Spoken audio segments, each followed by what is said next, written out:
First కామన్గానే పేషెంట్స్తో వచ్చే అంటే one of the situation ఏంటంటే ఫైనాన్షియల్ కన్సర్న్స్ ఒకటి.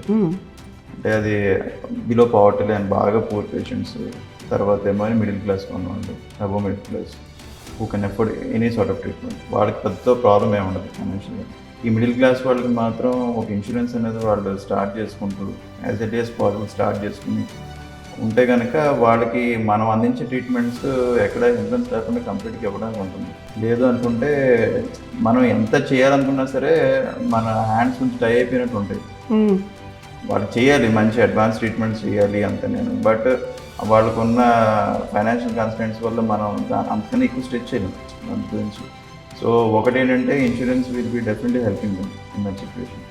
So middle class, above middle class వాళ్ళు ఎవరికైనా సరే ఇన్సూరెన్స్ అనేది మ్యాండేటరీ.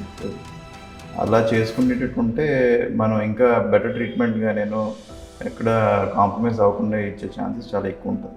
ఈ అవేర్నెస్ కూడా రావాలి, డెఫినెట్గా రావాలండి. అంటే చేయాలి అనుకుంటే ఎంతవరకు చేయగలుగుతామో అంతవరకు చేయొచ్చు, బట్ దానికి స్పెసిఫిక్ లిమిటేషన్స్ ఉంటాయి. అందరికీ మనం హెల్ప్ చేయలేం కదా.